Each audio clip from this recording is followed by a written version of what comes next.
గుజరాత్లోని అహ్మదాబాద్లో జరిగిన విమాన ప్రమాదం గురించి అందరికీ తెలిసిందే.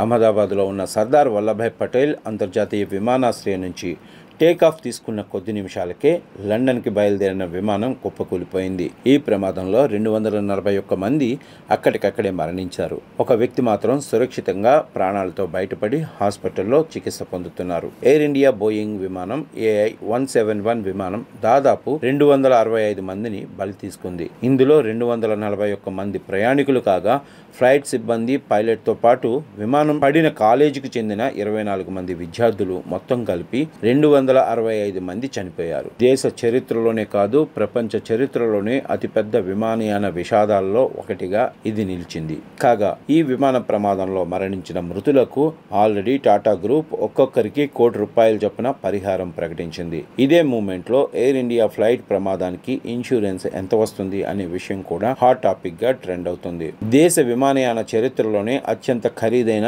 ఇన్సూరెన్స్ క్లెయిమ్ గా ఇది నిలవబోతుంది అన్న విషయం ఇప్పుడు హాట్ టాపిక్ గా ట్రెండ్ అవుతుంది. సుమారు 2,400 కోట్లు ఈ బీమా క్లెయిమ్ ఉండబోతున్నట్లు తెలుస్తుంది. బోయింగ్ డ్రీమ్ లైనర్ క్రాష్ కారణంగా అగ్నిగోళంగా మారి వందల ప్రాణాలు తీసినందుకు హల్ లేబిలిటీ విభాగాల కింద ఫైల్ చేసుకునే అవకాశం ఉంది అంటూ Howden India CEO MD Amit Agarwal తెలిపారు. అంతేకాదు ఈ విమానం ప్రస్తుత విలువ, వయసు, కాన్ఫిగరేషన్, మిగతా అంశాలపై కూడా ఇది ఆధారపడి ఉంటుంది అని పేర్కొన్నారు. ఈ లెక్కను చూసుకుంటే దీనికి ఇన్సూరెన్స్ $211 మిలియన్ నుంచి 289 వరకు ఉంటుంది అని ఆయన అభిప్రాయపడ్డారు. కుప్పకూలిన ఎయిర్ ఇండియా బోయింగ్ విమానం 2013 నాటిదిగా తెలుస్తుంది. అంతేకాదు 2021లో దీనిని $211 మిలియన్ ఇన్సూరెన్స్ చేయించినట్లు కూడా ఓ న్యూస్ బయటకు వచ్చింది. అదే కనుక నిజమైతే నష్టం చిన్నదైనా పెద్దదైనా ఇన్సూరెన్స్ సంస్థ నిర్ధారించిన విలువ ఆధారంగానే చెల్లించాలి. మృతులకు మాత్రం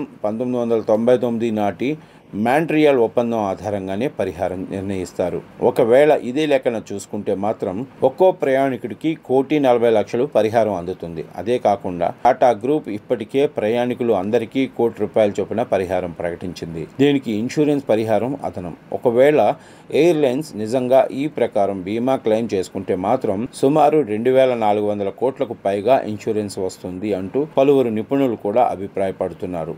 అదే జరిగితే దేశ చరిత్రలోనే అత్యంత ఖరీదైన బీమా క్లెయిమ్ ఇదే అవుతుంది అని చెప్తున్నారు.